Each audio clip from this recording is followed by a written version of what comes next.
Parang naglolokohan tayong lahat. Pinapagalitan nyo yung DPWH. It seems to me that, you're telling me, walang problema. Ba't ka pa mag-iimbestiga? Ba't ka pa mag-iimbestiga, Marcoleta? Oh. Yan talaga ang bakbak ni Karen Davila, mga kababayan, doon sa first hearing ni Senator Marcoleta, mga kababayan. Isip-isipin mo itong mga tumutulig sa kauumpisa ko lang, Jen eh.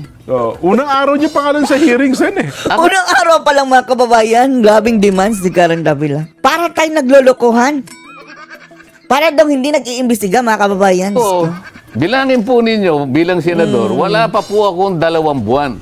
1 buwan at 3 linggo pa lang ako. Oh. Tapos isang araw pa lang sa hearing, para na daw naglulukuhan, mga kababayan, sabi ni Davila. Tapos magsasalita na itong babaeng ito. Magsasalita yung sinasabi mong Mr. DBD. Oh. Pareha sila na sinasabi, mga kababayan, si Llamas at saka si Karen Davila. Mr. DBD, namili ng DBD peke. Na daw, galit sila bakit di PWH yan daw, mga kababayan, ang inuna ni Marcoleta? Unang araw pa nga lang hindi pa naman natatapos, mga kababayan, ang hearing. Kakaumpisa pa nga lang, di ba? Atat na atat sila, mga kababayan. Oo. Ang gagaling naman ninyo. Ang gagaling? Tumakbo nga kayo sa politiko kung mananalo kayo. Yan si Llamas, mga kababayan. Pati si Karen Davila, sige.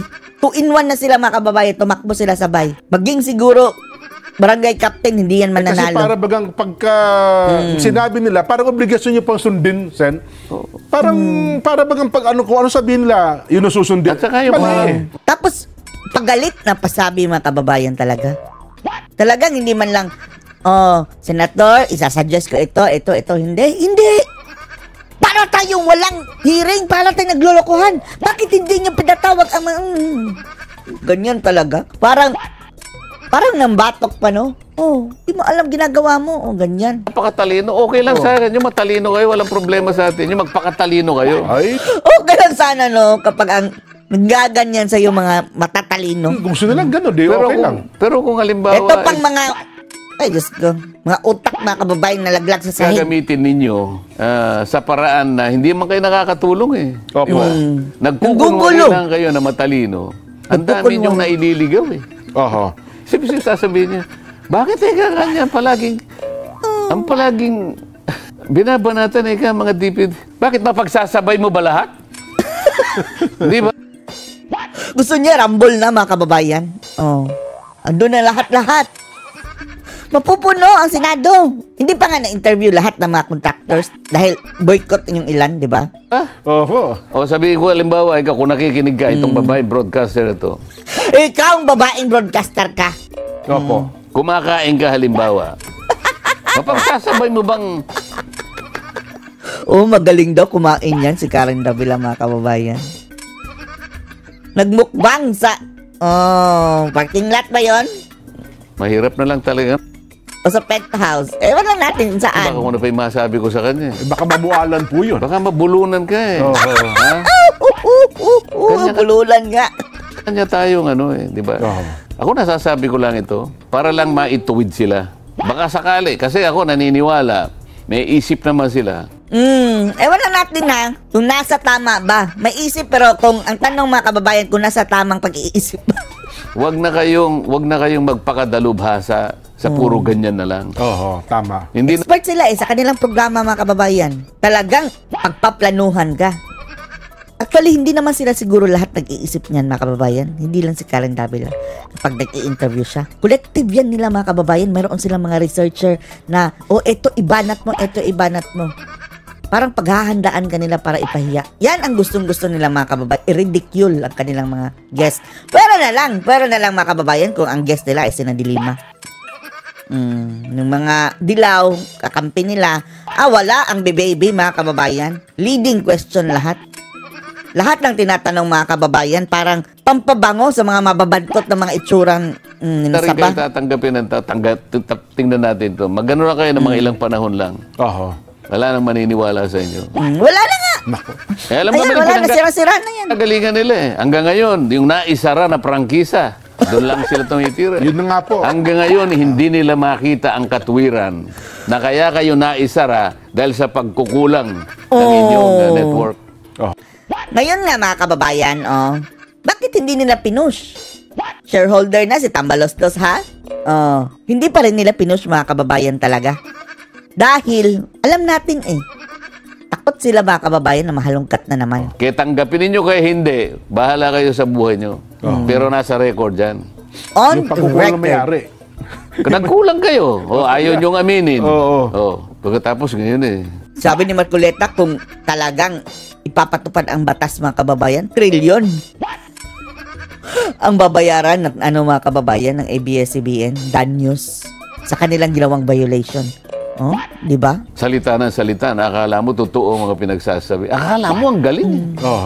Subukan mo akong imbitahan. Sige. Harapan. Karen Davila. Harapan. Subukan mo. Yan. Ngayon, ayaw mo akong maimbitahan, tumigil ka. Yan lang. Hindi yan titigil.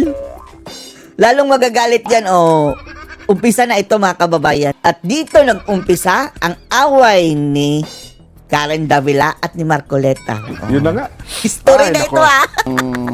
Pakiusap ko lang. Opo. Ay, nako. Kasi wala pa akong 2 buwan sa Senado, Jen. Opo. Alam niyo Kaya naman nga. na binibilang... Gusto na nilang, pinipressure na si Marcoleta, mga kababayan, na ayusin itong pag-iimbestiga sa flood control, ganyan. Ang dami na nilang demands. Bilang ko nga 1 buwan at halos 3 linggo pa lang ako. Magdadalawang. Si Lito Lapid nga, bakit hindi kayo nag-demand kay Lito Lapid? 2 dekada na yan dyan sa Senado. Wala man lang, mga kababayan, isang salita na luwabas sa bunganga. Yun lang, napilitan siyang bumoto, mga kababayan, na ipa-archive. 6 seconds. Si Marcoleta, wala pang 2 buwan. Pinipressure niya na. Ngayon, kayo nang humatol kung ano ang aking Performance. Ano ba ang aking performance itong 1 buwan at... Doon pa lang sa mga kababayan, doon sa argumento sa pag-archive ng impeachment case si BP Sara, na ang pinagbasehan nila, mga kababayan, ay ang utos sa Supreme Court na sundin dahil unconstitutional. So, dapat i-archive. Doon pa lang, mga puntos ni Marcoleta, excelente na, mga kababayan. Galit sila. Lalong nagalit ang mga dilaw, mga kababayan, dahil gusto nila suwayin labagin ang utos ng Korte Suprema. Halos 3 linggo. Siyempre, susukatin mo naman doon sa kahit papano. May nangyari namang, halimbawa, dinispose natin yung isang usapin na talagang nagbibigay naman ng napakalaking pag-aalala sa maraming mamamayan. Opo.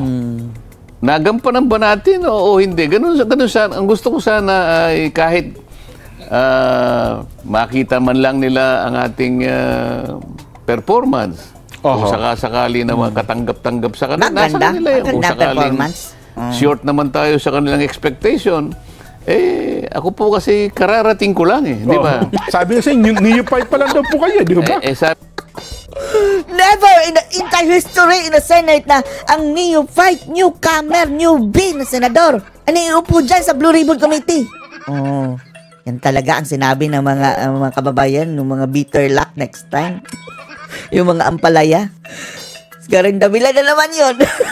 Sabi nga nung isang babaeng nagpapakadalubhasa sa kanyang yan. Pagbo-broadcast talagang kulang na lang na ano magagawa kanyan? Oo nga. Anong alam niyan? Kulang na lang ganyan. Di ba?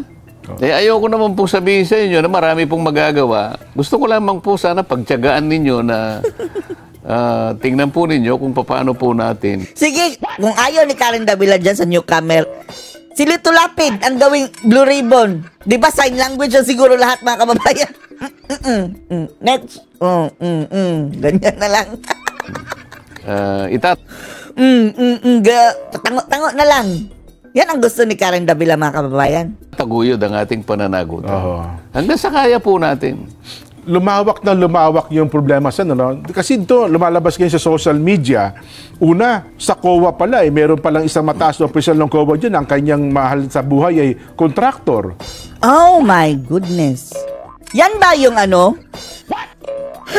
yung sa party list ni Diwata, mga kababayan? Di ba may connection daw yun sa COA? Yung nambudol lang kay Diwata na ginamit si Diwata na mukha ng party list and then pang-apat pala na nominee. Kailangan pang matsugi mga kababayan ang 3 bago makaupo si Paris Overload.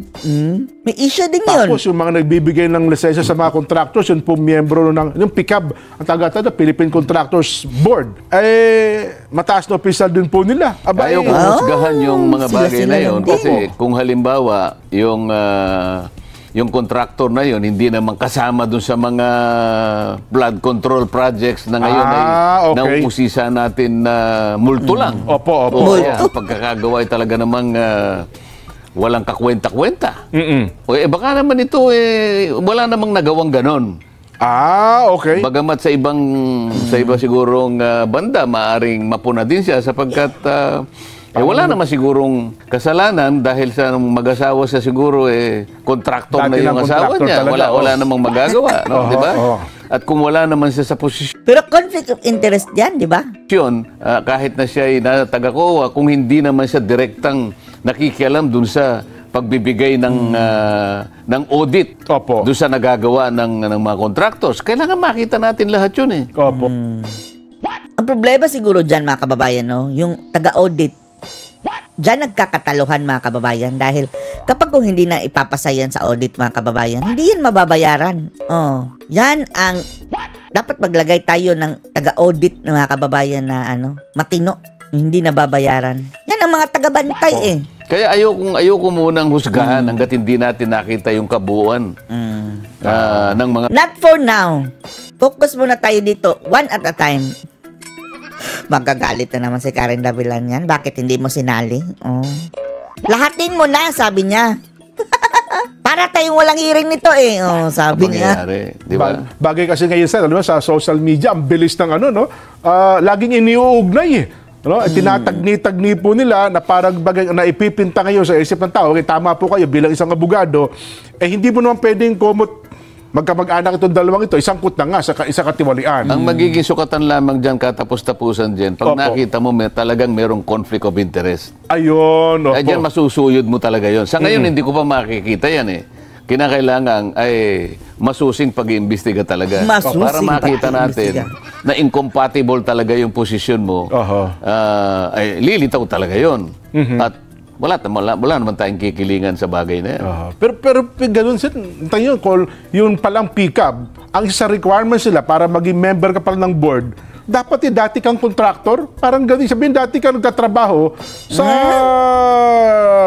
ganitong negosyo para maging board ka ng PICAB. Pero hindi naman sinasabi na dapat nga contractor ka pa. Ayun lang. Makikita rin natin yun. Paano kung halimbawa board member ka na ng PICAB pagkatapos board contractor member ka pa. Ayun. Sa ngayon lang, kahit hindi pa natin nakikita, maaaring may conflict of interest. Kasi pagka board member ka ng PICAB, isa ka sa mga nag-i-screen ng mga nag-a-apply na lisensya. O kaya nagpapa-upgrade ng lisensya. Tama po. Halimbawa, ikaw AAA ka. AAA. Gusto mo ngayon magpa-upgrade na quadruple A. Ayan. Dadaan ka na. Kagaya nung mga kababayan, galing lang sa maliit daw na hardware. Nagbibenta lang daw siya ng kawayan. Naging quadruple A. Yung sa kanya. Tama po. Pwede kanyang ipitin sapagkat baka kalaban mo ito. Hanggang 40 billion na proyekto kaya niyang sungkitin mga kababayan. Wow. Napanganga si Marcoleta nun. Napahinto siya. 40 billion? 40 billion? Galing sa kawayanan mga kababayan. Napunta sa 40 billion. Bakit ka pa mag-a-apply? Ako naman may lisensya, contractor, gamitin mo na. Baka ganun ang mangyari. Hindi ko sinasabing ganun. Mag-royalty ka na sa akin, di ba? Yun, tama. Depende sa pagtatanong ngayon. Kapag nasagot mo ng mahusay, baka patawarin kita. Pero kapag hindi ka nakasagot, baka patawarin kita, baka hindi. Sinasabi ko lang, ang pwedeng daanan ng pagtatanong. Pero dito, Sen, sa flood control pa lamang, ako bilang nag-oobserba, parang napakalawak na, Sen. Siguro... yan pa lang. Tip of the iceberg pa lang yan, mga kababayan. Paano na lang yung mga kalsada? Yan talaga, mga kababayan, tiba-tiba. Kalsada. Paborito na nila, mga kababayan, dahil yung project na yan, all over the Philippines, kahit saan-saan. Tapos yung mga contractors pa, mga kababayan, no? Ay, minaliit ang mga engineers, mga kababayan. ng mga engineers, bookish yan eh. Minsan nga, mas magaling pa ang mga mason. Dahil practical sila. Alam, kaya saan daw ilalagay ang mga bakal, mga kababayan? Saan, isisingit, ano yun? Gumuho. Dahil mas magaling pa daw ang mga mason, mga kababayan, kaysa sa mga engineers. Doon naguhugot ang ilang mga broadcaster, ilang mga vloggers na kung flood control pa lamang ang pag-uusapan natin, baka maubos na agad ang termino ninyo, hindi pa natapos sa flood control issue, controversy. Meron akong pamamaraan at hindi ko muna sasabihin sa inyo. Meron. Hindi naman yan eternal na mga kababayan talagang hahabulin yung mahirap na kung magkakalkal ka na mga kababayan na the past. Yung iilan lang yung mga recent mga kababayan, and then ang importante dyan mga kababayan, paano maiwasan in the future. Yan lang. Paano hindi maulit? Maglagay ng batas mga kababayan. May masasadya si Marcoleta na batas. Safeguard para maiwasan ang mga kurakutang ito. O magpalabas ng bagong IRR, implementing rules and regulations. Suggest lang. Sa gayon mga kababayan, enough is enough. Nasasayang ang pera ng bayan dahil sa kurakutan. Ayun pala. Oho. Bakit? Nangyari lang naman ito mga kababayan ng malala nung umupo si BBM talaga. Ay nako, parang nagwala ang mga kurakot mga kababayan ngayon panahon ni BBM. Dahil gutom na gutom sila nung panahon ni Tatay Digong. Tinangka ko bang gawin ito ng paganyan-ganyan lang? Ay, hindi ko muna sasabihin sa inyo. Kasi nasanay sila sa di ba? Pag ganyan, ginagawang series yung hearing. Ay, hindi ako ganon. Ayun, malalaman nila. Tuwadcom, naabutan na lang sila ng mga kababayan, end of term, walang nagawa. Diba yung Quadcom? Wala na. Yung lahat ng kanilang naumpisahan nun mga kababayan, basura, wala. Anong na ipasa nilang mga kababayan, panukalang batas, wala. Ang sa Congress mga kababayan, kapag naabutan ka ng end of your term, back to zero na naman yan. Kung paano. Ayan. Kaya lang, pasensya na kayo, hindi ko muna sasabihin sa inyo. Okay lang. September 1, malalaman ninyo. September 1? Second hearing pa lang yun, Sen. Second hearing. Pero kahit malaman ninyo, lahat ng mga involved dito, wala na kayong magagawa kahit malaman pa nyo. Ayun. Pero ngayon, hindi ko muna sasabihin. Bagamat sinabi nyo sa akin, hindi ko na rin muna sasabihin, Sen. Wala naman ako sinabi sa inyo. Masaya po. Ito si Jane, no? Jane, bakit sipunin ka, Jane? Allergy yan, Jane. Siguro maalip-kabok doon sa tinitirhan mo or sa kung saan-saan mang pinagtatambayan mo. Maraming alikabok. Ganyan din ako dati, Jane, eh. Laging sinisipon. Dahil sa alikabok, mga kababayan pala. Lumipat kami ng bahay, malayo na doon sa kalsada. Wala na. Kaming nanonood. Nako, ang Kadong Dadas Kadong. Marami pong salamat. Nakasubaybay po. At natutuwa daw po sila sa pagsubaybay sa ating palatuntunan. Pero ang gusto kong mapansin ng mga sumusubaybay sa atin. Kahit na yung galit sa atin, sa akin, halimbawa. Ayan, totoo. Marami. Mga dilaw lang. Ay, hindi pala marami. Mas marami ang gusto si Marcoleta, mga kababayan. Ilan-ilan lang galit yan, Bidya, mga dilaw. The same people. The same people, mga kababayan. Itong mga kalaban natin. Sen? Hindi man lang yan nakuhang kwentahin kasi. Oo nga. Kasi walang kwenta, Yung si Karen Davila, mga kababayan. Naman. 1 month and 3 weeks pa lang yan, Ba't may kukumpara doon? Yung mga iba, 3 dekada na dyan, 4 na dekada na nga, di ba? Nagka-one ball na lang nga, mga kababayan, dyan. Diyan na tumanda. Pero bakit sa ngayon nakikita ng mamamayan parang may tiwala sila? Kasi nakikita ko rin Totoo po. At sa dami ng mga nagte-text sa akin diyan, hindi ko na kayang sagutin lahat Na nagsasabi na ipagpatuloy mo ito, ganito. Alam mo na, isasagot ko na lang. Yung lalagyan ko na lang ng puso Hindi ko kayang sagutin lahat Opo. Ano ba yung heart? Di ba may heart? Heart, emoticons, tawag doon. Ano tawag ron? Emoticons. Kumisa naman, merong isang parang nagtatawa siya. Ayoko naman gamitin yun. Baka akala niya pinagtatawanan ko yung niya. Kaya yung heart na lang. Sa dami kasi, so heart na heart.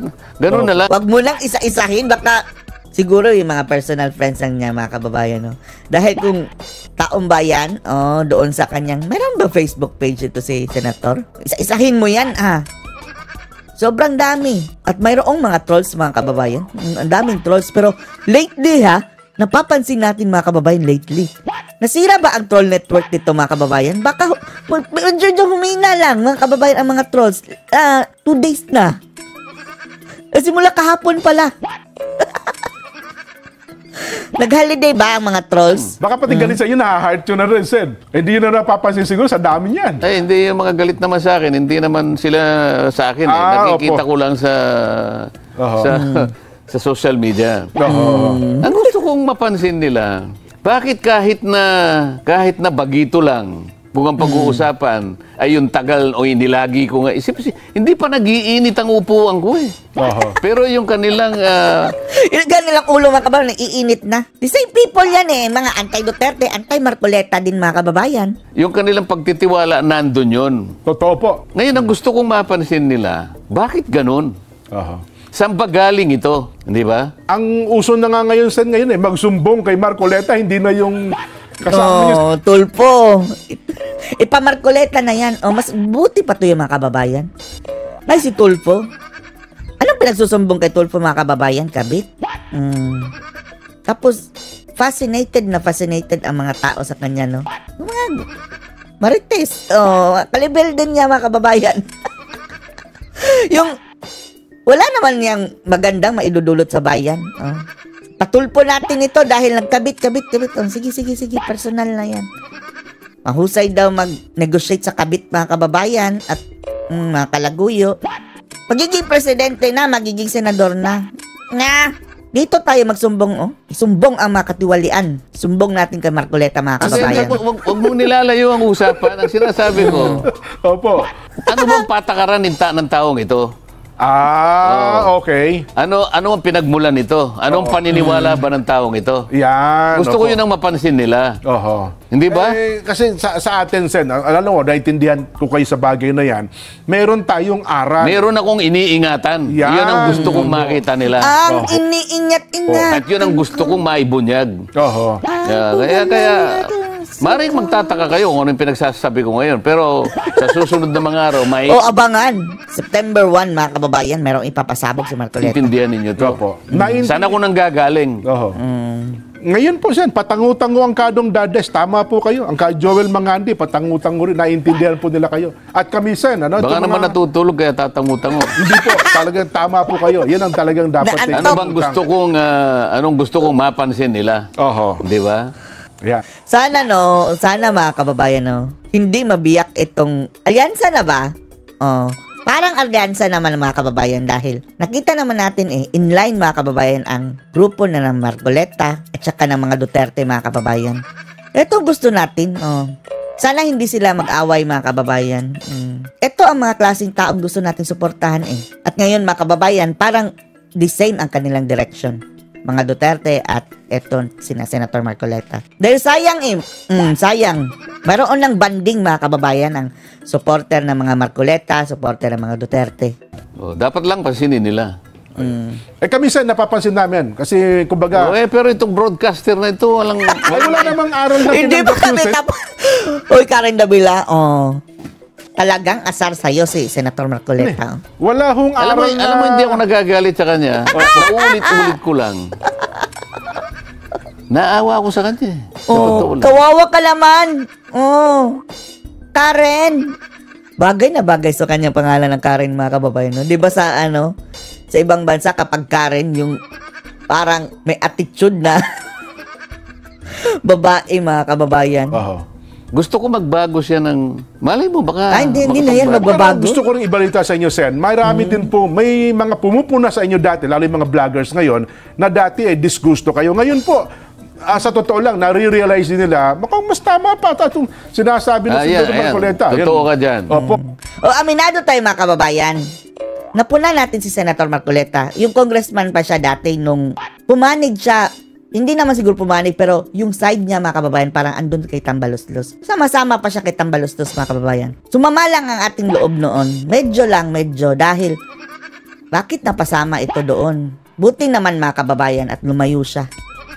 Lumayo siya doon, mga kababayan, sa mga katambaloslusan. Sabi natin, sayang naman si Senator si congressman pa siya noon, mga kababayan, kung mai-influensya din sa mga tambaluslos na yan. Buti naman mga kababayan, against all odds. Mag-isa lang.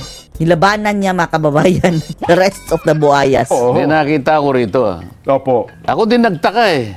Hindi rin ako paniwala. Baka mamaya may nagsabi lang sa kanya, wag na. Opo. Wag ka nang magano, ganyan-ganyan. Ewan ko kung paano nangyari. Talagang 360 degrees Oh, ang nag-iba pagbabalik ng pananaw. niya. Oh, kita 180 lang.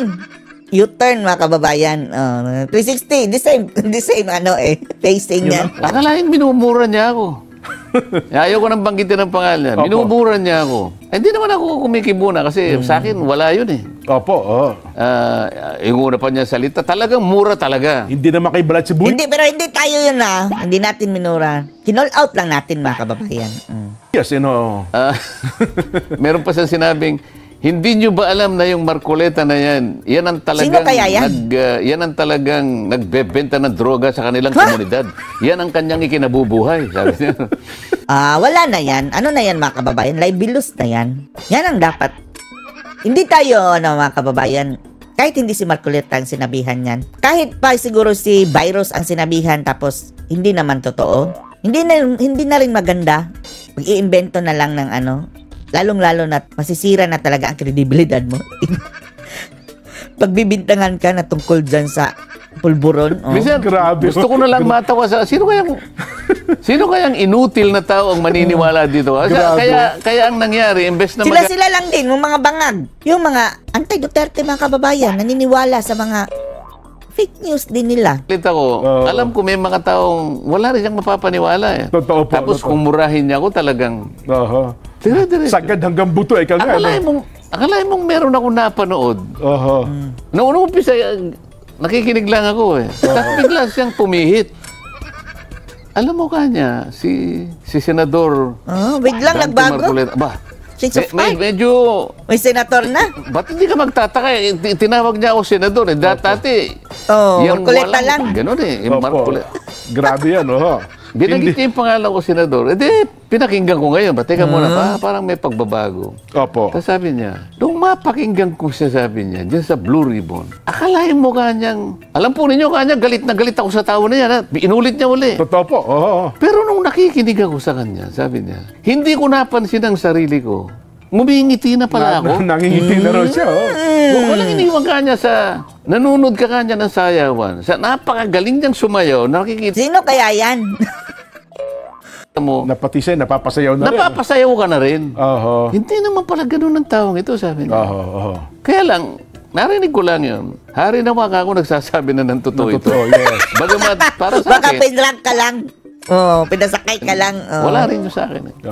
Diba ngayon sabi ko nga, Sen, hindi lang siya, marami pang may mga dati din po, talagang pumupuna at Talagang believe na naman talaga tayo kay Marcoleta mga kababayan. Kay Senador Marcoleta. Pasensya na kung minsan mamarcoleta lang natin dahil nasanay na tayo eh. Di ba? Kapag nag-uusap-usap tayo dyan sa mga kaibigan na natin, di ba? Magdo-Duterte lang tayo. Duterte. Minsan nasasanay tayo mga kababayan pero bigyan pa rin natin sila ng paggalang kapag kagaya na nito na mga kababayan, parang marami nang nakikinig. Senator Marcoleta, President Duterte. Pwera na lang kay Bangag. Pwera na lang kay Bangag. the belt nga mga salita eh. Pero ngayon siguro nare-realize nila na tama din naman pala. At saka kayo po hindi kayo tumitingin sa isang partikular na politiko o tao. Dati-dati pa, believe na tayo dito, lalong-lalo na nung mga kababayan, hearing ng prangkisa ng ABS-CBN. Doon natin nakita, pati si dating Pangulong Digong mga kababayan, doon niya nakita magaling ang taong ito. May potential ito. At ngayon nga mga kababayan, nagbunga na. Deserve na maging senador. Hindi, doon tayo lagi sa kung ano lang ang totoo.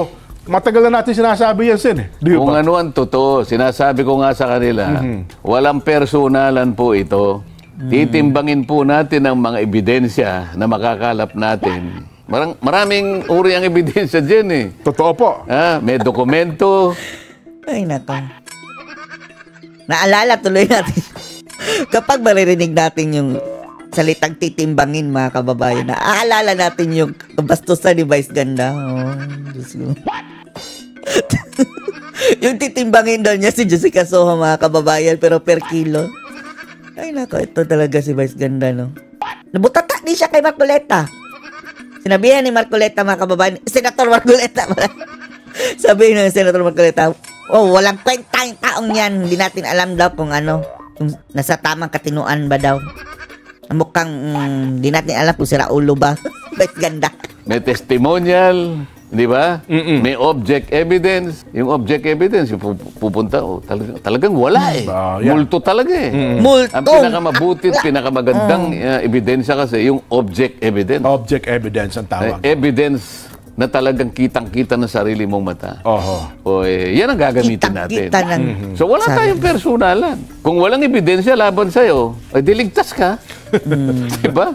Tama po. Ngayon, kung may ebidensya laban sa'yo, depende kung gaano karaming ebidensya, Gaano kabigat? doon pupunta kung gaano pananagutan mo. Yeah. Depende sa ebidensya. Malinaw naman yun eh. Di ba? malinaw. Nasipon na naman si Jean. Anong masasabi nyo dito, mga kababayan? Post your comments below.